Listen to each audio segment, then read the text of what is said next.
So good morning and welcome in How to Be Extraordinary. And it's a real pleasure to welcome this morning Katie and Terry, who've just set up a new company. And their new company is focused upon my pet subject, which is about performance and about how people actually do their job. So a very, very warm welcome to both of you. Thank you, Martin. Let's start by, first of all, just digging a bit into the background of both of you and your experience and your world experience that you bring to this particular occasion. I think in lots and lots of ways it's like below the surface, what is it, who are you, right, and so forth. So let's start with you, Katie. Katie, whereabouts did you grow up? So I grew up in Devon, so in Tavistock in Devon. In Tavistock. Yeah, Okay. so I've lived in Devon most of my life. Okay. Born in Plymouth. Parents came from Hampshire and Southport, so they both moved down here, set up down here, and then had me and my brother. So Nice part of the world to grow up in Tavistock. It's really beautiful. I've backpacked when I was 18 and thought, I'll travel the world, and did that for 6 months, but absolutely wanted to come back to the southwest and absolutely love it down here. I can imagine. It is beautiful. Tavistock's beautiful. My only remembrance of Tavistock is Kelly College in Tavistock. Is it Kelly College? Yeah, it is Kelly College. Yeah, it's called Mount Kelly now. So I remember. I played because I went to boarding school down here in Devon, and I played in a rugby match at Kelly College, and I high tackled their prize winger. And because it was very Kelly College, the whole school stood on the touchline watching this game, literally from the little ones all the way up to the big ones. And I remember then when if I went near a ball or touched the ball, the whole school, and I mean the whole school on the touchline, hissed. They didn't boo, they psst, and all I could do. So I became contagious. If I touched or went near a ball, they all hissed, having almost crippled their prize winger. But anyway, that's my memories of Tavistock. Okay. There you go. Okay. Terry, in the same sort of vein, a very, very warm welcome to you. Whereabouts did you grow up? So I'm a northerner. I grew up in a small town called Burnley. I know in Burnley. Lancashire. Yeah, Burnley. Yeah. Well, actually patronated by the king. Yeah. Yeah. He went up in the 90s and said that this is going to be a place to be. And actually that turned it round. But for me, yeah, born and bred Burnley lad. Got to 17 and a half, though. I decided I didn't want to be there anymore. It was Maggie Thatcher's England at the time, and there wasn't a lot going on for me. I felt a real urge to leave and do something different. Was that before or after the miners' strike? It was just after 1986. Yeah, so just after, and it was really quite tough there at the time. Affected by a song called Ghost Town by the Specials, and I just looked around and it was becoming a ghost town. I didn't want to be there. No. Although I go back a lot and I love it. It's a beautiful area. Just wasn't for me at that particular time. Wasn't Dickie Birds from Burnley? I'm not sure, actually. Okay. No, I'm not sure. Yeah. I mean, in the middle of the miners' strike, I remember the miners' strike incredibly well. It defined the whole relationship, particularly in terms of the movement and so forth. I've never, ever seen. It was like being in a police state. I couldn't get on and off the motorway because I was trying to get to referee rugby matches in and around, and actually just getting on and off the motorway was a huge challenge. Yeah. They more than anything, it was the riots that were going on in different places, almost senseless violence. But those are minor memories of that time. I felt the urge to travel. Much like what Kate was saying about her urge to travel. But I didn't feel the urge to go back. I wanted to keep going. So I joined the Royal Air Force. And, did you? Yeah. Spent 26 years in the Royal Air Force and then... How many? 26. Oh, really? Yeah. And what were you doing in the Royal Air Force? So I joined as an assistant air traffic controller because I didn't know what to do, to be honest. Okay. And then I was promoted into being an air traffic controller. Did that for 10 years. And the last 3 years, I was at Royal Air Force Cranwell learning, and I was a leadership instructor. Okay. Where I fell in love with the topic of leadership, really. And that's where it really started to kick off for me. Yeah, it's very big, actually. And I think most people who've never been up and around that area don't realise what a bastion of strength the whole of the north part of England is 100%. In terms of the RAF. Yeah. I mean, the RAF, because there are so many, I mean, there are so many airfields of various sorts which were so prominent during the war, Yeah. but also that culture of towns growing up with all the people being involved within the Air Force. Yeah. Yeah, it was not a strange choice. It was just a choice of, I thought, I want to do something purposeful. I didn't realise at the time, being something meaningful. And then, just spoke to me and went, let's join up. And there I did. There I was. I mean, that really, really, I mean, in my experience, and certainly in my experience of having moved around what was Notts, Links and Derby, and understanding about the north of England and Burnley and so forth, and particularly to do with rugby, because there was the huge gulf between Union and League. Massive, yeah. But, you know, a very similar game, but completely dissimilar in so many ways as well. As a culture, absolutely different worlds altogether. Yeah, definitely. Isn't that the life, though? We say that we are the same, but we all look at it differently, and therefore make our own rules up, depending on where we're at. That split between League and Union, it's just two people probably thinking, no, I don't want to do it that way. I want to do it my way. Created a similar game that still had that level of camaraderie, that level of team, that level of that ability to be part of something, but I didn't quite like the rules of another team, the schism. All these, that's what happens all the way through. Sure.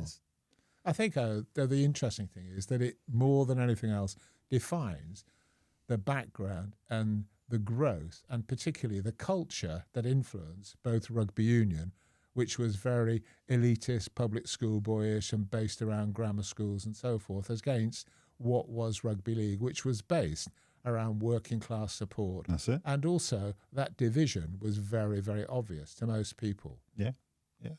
And it created that division.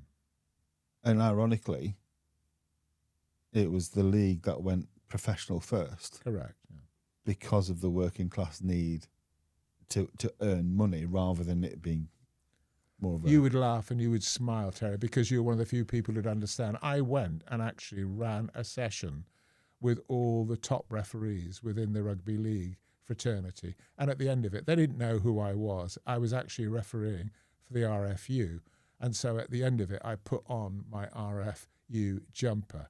And they all went, "Hey, lad, they knows what RFU stands for, don't you?" I said, "No." "Right, effing useless." And I went, "Oh, okay, great. Warm and welcome." But the thing that stood out, and it did stand out, was the mountains of kit that they just took.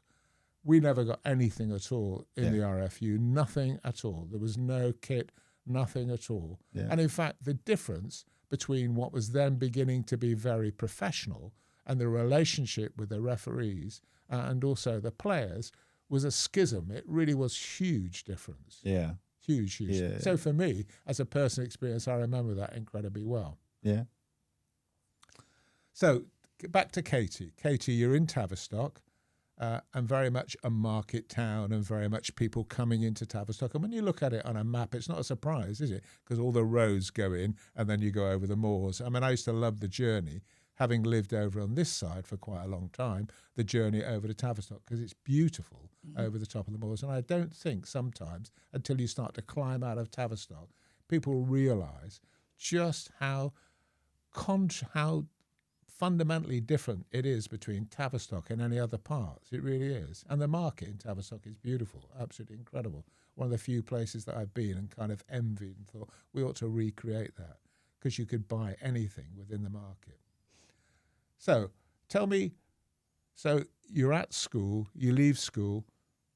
How was school? Was school a good experience or a bad experience? School for me was quite a negative experience, to be honest. I was top of a lot of my classes or near to the top, but was never really pushed. Found the social side difficult. So I went to, I wasn't at Mount Kelly, but I found that difficult, but was ready to leave. Did my A-levels with an ambition of going into theatre. So I got into the Central School of Speech and Drama in London. Did you? Yeah. Oh, really? So doing the background stuff, so directing, costume, that side of things. I think it was to kind of get away, like Terry said, it's actually kind of moving away from the area and trying to find what I wanted to do. I didn't actually end up going. Ended up working law. So I got a job at local lawyers, and felt probably the sensible but like approach to take in life rather than going into the acting world. So yeah, I'm not sure that was necessarily the right decision, but it's quite a contrast between law and really the acting was, world, yeah, isn't it? yeah. I mean, it's always quite academic, so I think that appealed to me. I found it really interesting.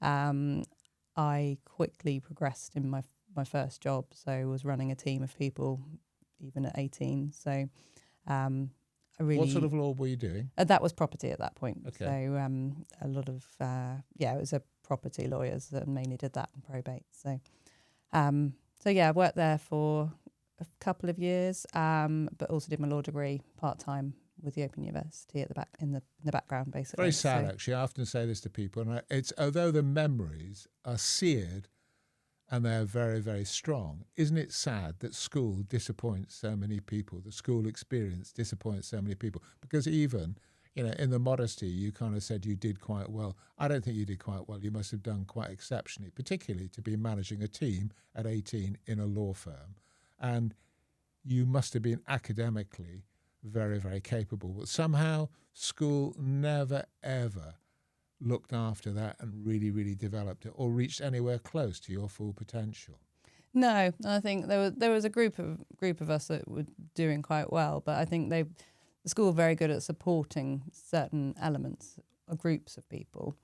But yeah, I think equally it gave me the skills to be able to deal with managing a team, and the skills to deal with clients at that age. So it wasn't that I was worried about being customer facing or anything like that. So it's well, not. If you wanted to do drama and you're prepared to have that exposure, then it's not a surprise at all that you felt quite comfortable. That's it. And actually, as a child, I was not a confident child, but actually, the good thing school gave me was actually doing the performing arts, and it did give me that confidence. And later, in law, being able to be up in front in a court or presenting or defending. So absolutely, it did give me the skills to go forwards. But yeah, looking back at it, it wasn't an enjoyable experience. I would guess, actually, Kate, I don't know.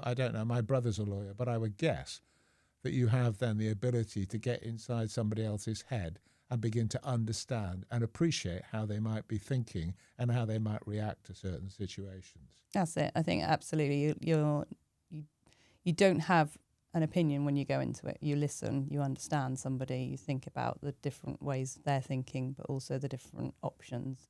So it's always thinking ahead, trying to think ahead anyway, of a situation. So, but it's a discipline as well, isn't it? It's about following the discipline of the law, of whatever that may be, because you're constrained by what the restrictions are, what the law allows you to do and doesn't allow you to do.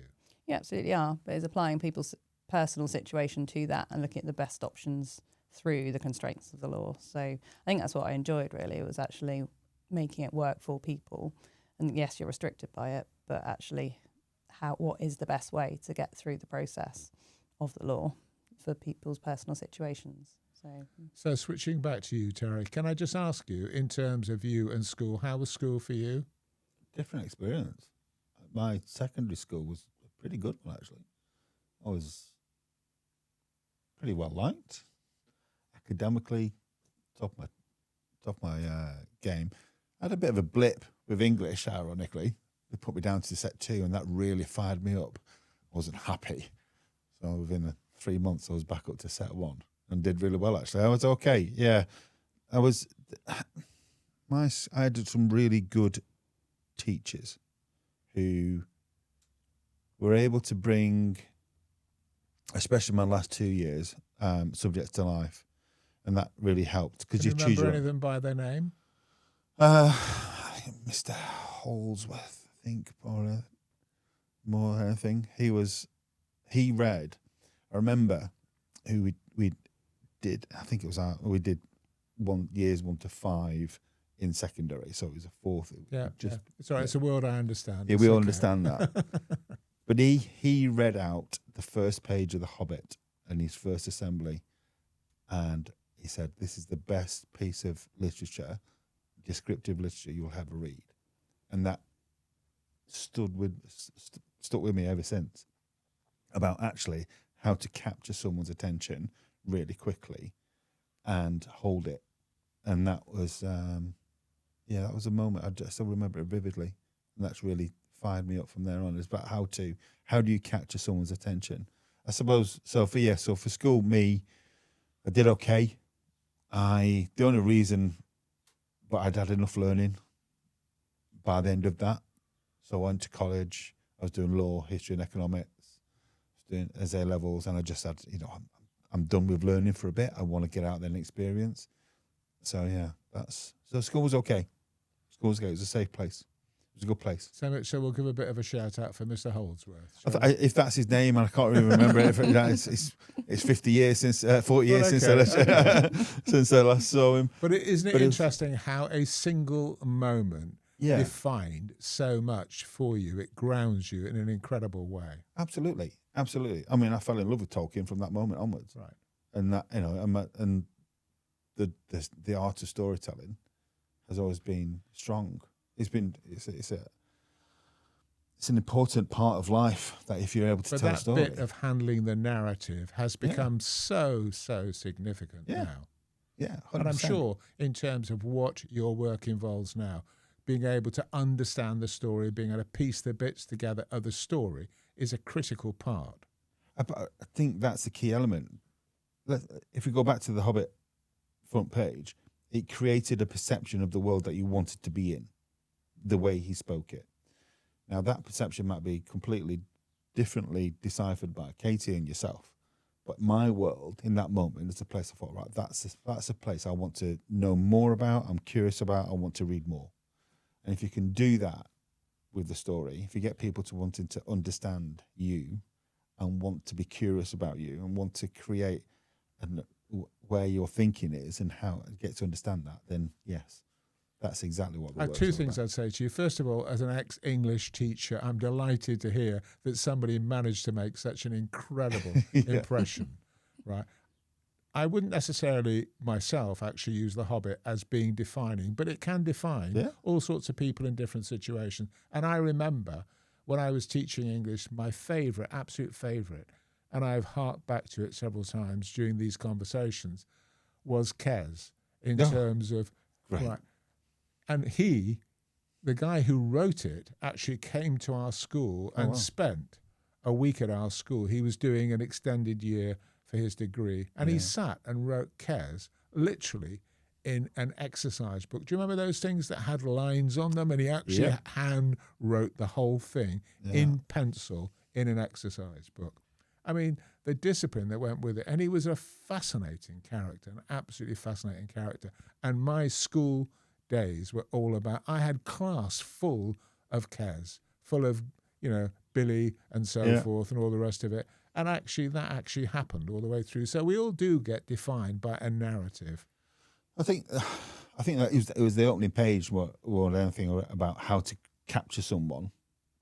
If Of Mice and Men was another defining book. Sure. Mist Over Pendle was another defining book. Sure. But it is about how you create. It's the worlds that you create in your mind based on someone else's storytelling. I think also it's quite interesting because what it alludes to, which I think also defines it, is the fact that we live our life defined by those narrative and those experiences. For example, if I'm doing any work and I've been involved doing work with all sorts of companies, I see their world in pictures. I see it in terms of graphics in a completely different sort of way. I don't necessarily see their world just in terms of people. And when I'm dealing with the most infinite and the most important thing of all, the people, I see each one of them as a character. It's like, it's like sitting there watching Under Milk Wood all over again. Each of the people becomes a character. And we meet characters who define our perception about all sorts of things in our life, in our experience. Yeah, absolutely. And I think the strength of those characters becomes so critical. I'm delighted, almost, I could eulogize about the fact that you fell in love so much with both literature, but also the influence that made and the influence it made upon you. And those defining light bulb moments, and they are real light bulb moments, actually stay with you. It may be a long time ago and you perhaps don't remember his name, but you can still emotionally remember being in that sort of situation. Yeah. Would you say in terms of literature there are things that define you, Kate? I'm trying to think of examples as you were talking about that. I think in school it was poetry. I remember writing to Carol Ann Duffy, who became the Poet Laureate, didn't she, later on? And she wrote back to me. She couldn't come to the school, but I remember she engaged me at the time. I did an English literature A-level and I loved Shakespeare. I mean, it was a challenge. Obviously, it's a challenge to anyone at that age. But I wouldn't say there's specifically a book I read that really defined me at that age, but I was a big reader and I loved the world it took you into. I can see in you, can hear in you several similarities between you and my daughter, who was an absolutely voracious reader. I mean, she consumed books, literally consumed books, to the extent that at night, if I went to bed, I used to have to go into her room and actually turn the light off and take the book that was propped up that she'd been reading, and she'd fallen asleep reading a book. And that sometimes would be till 1 and 2 o'clock in the morning. Incredible. Yeah, I was exactly the same. I was a secret reader under the duvet cover as a child. Yeah. It was, but later in life, I haven't read as much. I think doing a law degree, it was an incredible amount of reading. And then being a lawyer, that I was constantly reading all the time. So it became a bit more of a chore. I mean, I love audiobooks now, and I think that kind of is easier for me now. Fantastic, when I spend a lot of time it's reading. fantastic, that transition of the words which were written now being in audio books and also being in podcasts. Thank God that people watch podcasts and actually learn from them and watch and understand the person and the sensitivities of those particular people. I must admit, and people perhaps don't understand it, I watch podcasts all the time and learn all the time. The way that I assimilate information, and you referenced one a bit earlier, Terry, when you were talking, right, about a podcast that you'd watched and about the influence it can have. It's our ability now to frame that information in a completely different way. It's you completely on your own, perhaps with your iPad or with your computer, and then you can just assimilate the information and you can turn it off and on at your behest. You don't have to sit there and go through it all. You have to wait till the end. And sometimes the experience of being engaged and involved is perhaps what we're missing. I really love that you can actually, for example, listen to something in a car or when you're doing something else. And for me, that's a real opportunity to really get really focused into like an audio podcast or something like that. I find that really good. Yeah. It's fascinating. I think it's fascinating the way, and I spent some time when I was involved, and actually left teaching, was doing another job altogether, involved in trying to understand how people learn. I mean, my adulation of learning and people's ability to learn and assimilate knowledge is phenomenal. But I don't think we do enough to understand or even ask ourselves questions. How do you learn best? How can I give you this information? How can I show you? Do I have to show you? Is it a video that you want to watch? And incredibly, and people joke about it, people now go to YouTube to find out how to do things because they can see it visually. Somebody will show them how to do it. There's a lot of the time people lose. Well, you teach something in the way that you like to be taught. Correct. And I think that's the biggest flaw in anybody.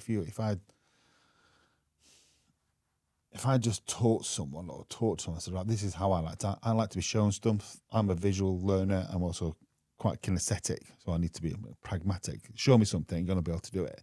Give me a tome to read, then I am not your man at all. I'll read a book. I love reading a book, but I'll read it in chunks. It has to be almost, I have to, if I want to put it inside my head, I need to write it down. So I have to do something kinesthetic. I've got notebooks after notebooks after notebooks after things I've read. But if I did that for everybody, if I'm facilitating, if I just said, right, this is what you need to be doing, and did something kinesthetic, the people who need to sit and reflect and think about it. So we're very different in how we operate. Yeah, you're right, though. One of the statements you made, which I would really support, is the assumption that we make when we're showing somebody how to do anything That's it. is that they will do it and learn it in the same way as you do. Yep. Yeah, and at the same speed. I think it's really important when you're trying to get people to understand is to do it in different ways. I mean, we're incredibly different, aren't we, at times? Yep. Both kinesthetic, but I think actually that works incredibly well because it means you slow down. You go, oh, I don't understand. I don't get that. You're prepared to question and to challenge what's actually happening because your maturity is such that you can bring that by going, no, I don't want to do that. Shall I send you a... No, I don't want to do that at all because that's not how I'm going to assimilate it. Yeah. And I think what's incredible is our capacity to take information, and it's how we actually put that information together and how we store that information. And it changes and grows and matures through time. I guess in a way I've been very, very privileged, not only to meet lots of different people, but to work with other people. It's like the conversation we're having earlier with Ethan. And Ethan was talking about what had actually happened and how he'd grown up and so forth. I worked with someone who unfortunately died a few years ago called Paul, who was the most amazing cartoonist. He was incredible and he was really prolific and fast, really, really fast about what he did. And he used to, everything, his world was all about pictures. And for me, it was like a big aha in my life, suddenly to realize he didn't see the world in the same way that I did at all. Sometimes I find it very hard and very difficult and can feel myself getting frustrated when I'm trying to say something to somebody and I can see their faces looking at me kind of going, they're not understanding this at all, they're not getting it. And I have to be able to then try and paint a picture in a different way for them. But not many people do that. So many assumptions are made. So many assumptions.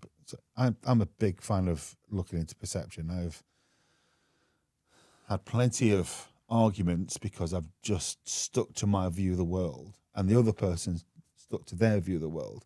And I've gone, this can't be right. What is missing? Why, how is perception created? This view of the world is so important to someone. And I know that the brain is there to enable you to survive, and that's what it does. It looks at it takes the information that's going to help it survive. But that doesn't mean to say that it's not going to help us survive. And I think that's the difference. We come from information input from a very personal, individual point of view, and if we stick to that, we don't form teams. But I think also it's because people don't necessarily learn that, do they, Terry?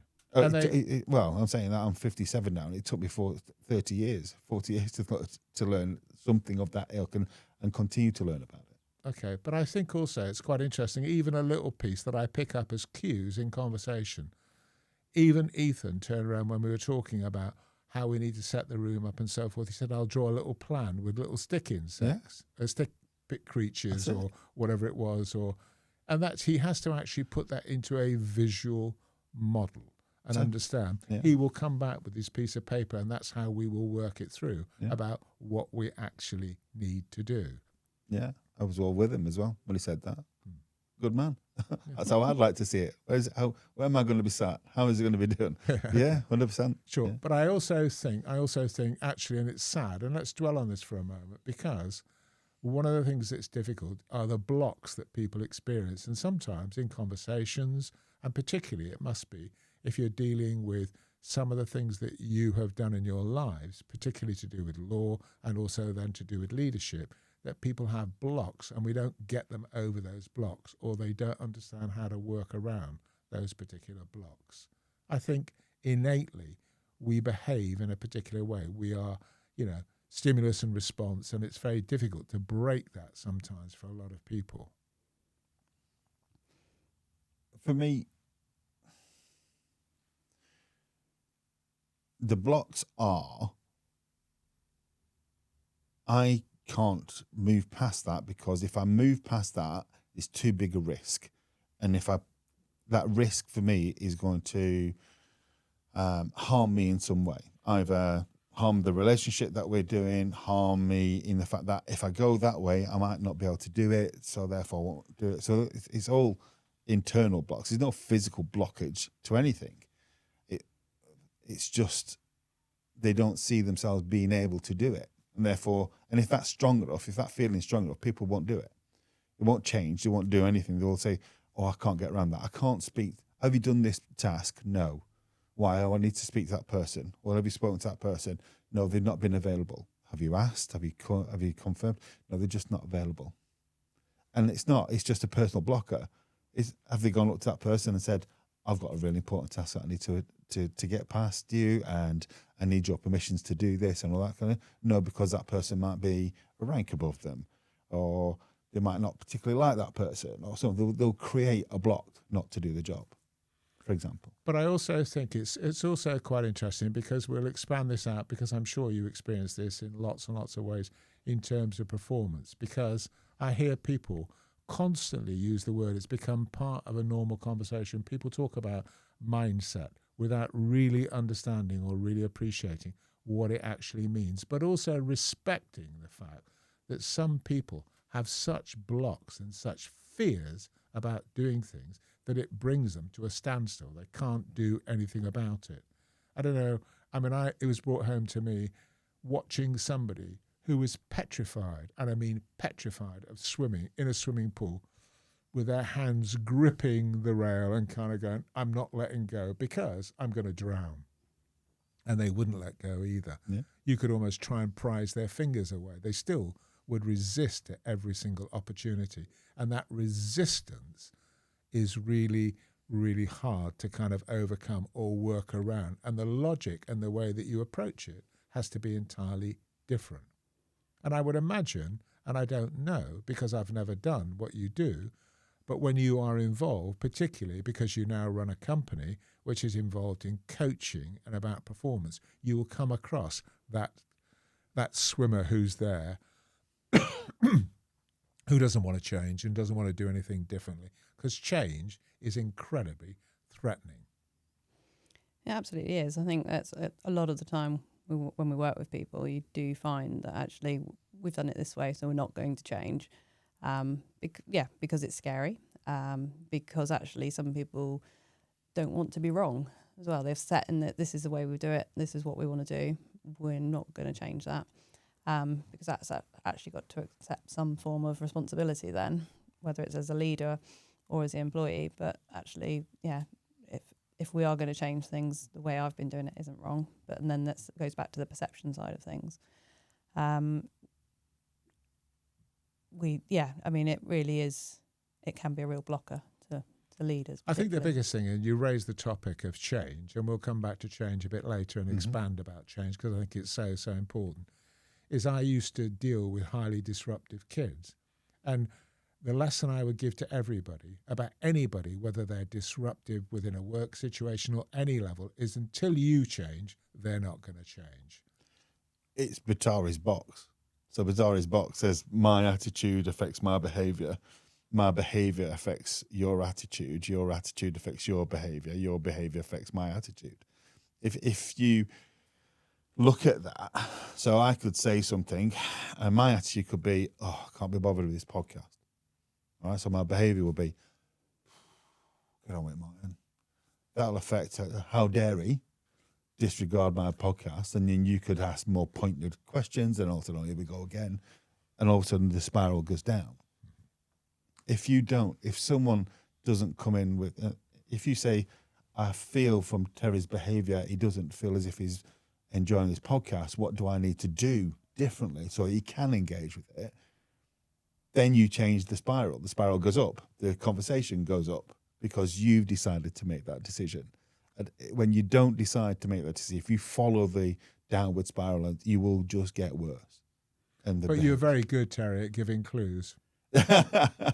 In what way? Well, I think your facial expressions and your whole manner and your enthusiasm and your response fundamentally changes if it engages you or it trips that switch for you. Absolutely. I try not to. I'll be honest with you. When I'm very enthusiastic about this. I love podcasts. I had my own podcast for a couple of years while during COVID. I needed to do something, so a couple of friends of ours just did this. It's a great conversation. But the important bit is that you notice about yourself what you're doing and allow someone to call something out if need be. Change the behavior, change the attitude, change the behavior. And if you can do it in a positive way, rather than accepting and going into a blame game and all the rest of it, and that change is bad. So you're talking about the person who didn't like to swim and going to drown. What did that person who's trying to teach that person need to do in order to allow that person to see that water is not dangerous, that it's not going to drown you? If they try to prise off or try to force them to, then they're not going to. They're just going to hold on tighter. There's a fable, isn't there, about the sun and the wind? Yeah. About the wind blow. I remember that from school as well. That the more you blow, the more the tighter the person will hold on to whatever they're doing.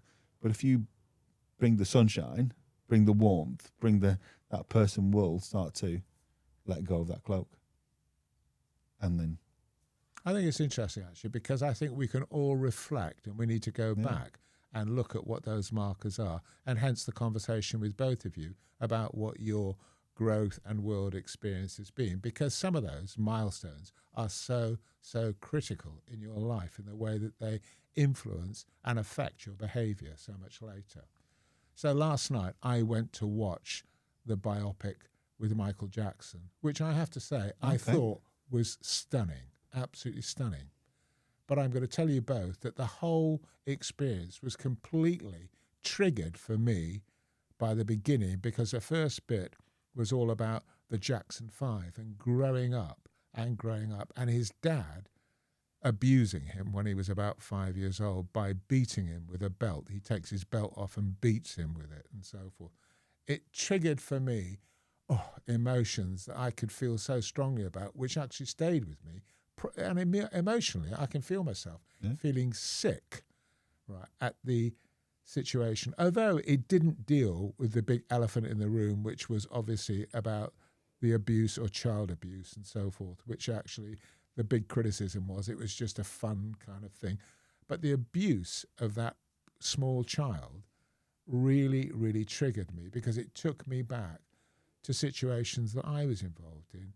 And they were parents who'd abused their own children and so forth. I mean, I remember sitting in a room with a dad sat opposite me, and he had abused his daughter. And I remember sitting there, and I knew straight away, I could tell by everything he was saying and how he was behaving, that he was as guilty as sin. And all I really wanted to do was to jump out of my chair and assault him. That's really what I wanted to do. I could feel myself feeling that kind of reaction. I also had another parent who beat his son, right, with almost like a stair rod, and the son showed me the marks on his back. And it was just those things had stayed with me. So last night I'm sat there watching this film, which was brilliantly done. I thought it was a fantastic film. Emotionally, it was just so engaging for me. But also, some would say, well, it did what it was supposed to do. It triggered that kind of emotive reaction. And I think the visual stimulus of film and filming and so forth can be so strong that it evokes all those reactions in you, and in lots and lots of ways. And I think sometimes one of the things that we're not doing is to be honest to ourselves about what those things are and talk about those things, or have other people hear us out when we talk about those things. So I think the richness of both of your experience, of your life experience, and that growing up kind of process, and that process of learning is phenomenal. And I'm sure in lots and lots of ways, what we don't realize is that we carry around this kind of encyclopedia of all sorts of experiences, and we draw upon those experiences ourselves. And when somebody says that, but I still remember, and I suppose it's because it defines me in lots of ways, much earlier in my career, is I remember, and I can remember his name. His name was Mark Bodner. And I can remember Mark used to have the most ferocious temper. And he would lose his temper, and he would come to me. And in the end, Mark and I agreed he would come and knock on my door, and I'd always answer the door to Mark. I'd open the door, and he would be there, and he would be absolutely seething. And I would wrap my arms around him and hold him and physically hold him until he calmed down. And he taught me something so important, which I want to actually talk about in a little bit, which was, I remember starting a conversation with him, which went along the line, and it's a line that people have used before, which was something like, oh, I can imagine what it's like for you, Mark, to be, and he stopped me halfway through the sentence and said, sir, you've got no idea what it's like. No. And I wonder sometimes when you are involved in your current work, which is about listening to the life experience of other people, do we have that ability to understand it from their point of view? Can we live in their shoes? I think you can hold your own experiences to the light and show them that actually you may have done something similar, experienced something similar, but no, I don't believe. I think the story about Mark there is probably right. When you try and sympathise, oh, I know exactly what it's like. You have no idea because you're not inside that person's head. No. You cannot see the world through their eyes. What you can enable is a curiosity as to what's happening for them, and I think that is a bigger gift for them to be heard and acknowledged. If you can give them that, I understand that you may feel this way because that's what you're telling me, and I've had a similar experience through this. But if you say, "Oh God, yeah, I know exactly what you're going through," no, But wow. people do that, don't Well, they? they do because they're trying to mollify. They're trying to calm that person down. They're trying to do their best because they feel threatened. It's not because they're interested in them. It's their physical beings are threatened either through the feelings of what they're doing. They don't want to feel that way, so therefore they don't want another person to feel that way. So therefore, I know exactly. You don't need to do that. Stop it. I think what we do is really help people understand their behaviours around it, isn't it? It's Yeah. not, you can't imagine what someone else has gone through. You think you can. But I mean, my daughter's called me out on that when I understand. It's like, you don't. She's called me out on it. She's 9. I don't understand because I don't know what's going on in her head. I don't know how her head really works. But I think with the work we do, it is actually understanding, we understand, we can have a conversation about what's happened in your past to actually make you behave in this way now. We can then have a conversation about how they want to be behaving and get them in a place where actually we're having a really good conversation. I think we do it with ourselves as well. Yeah. Ever since we've worked together, it's actually, we call each other out. We actually have a discussion about why we're reacting in certain ways. And when you do that, you go, you take that step back and And that understand. yin and yang must be really important as well, bringing that and the difference.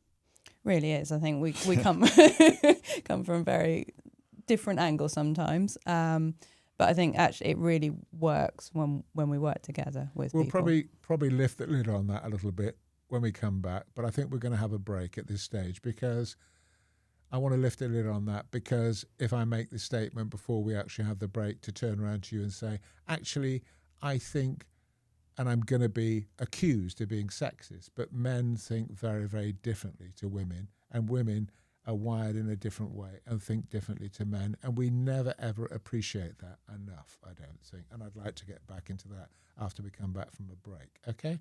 Okay. Yeah. Great. Let's have a break for 10 minutes. Okay.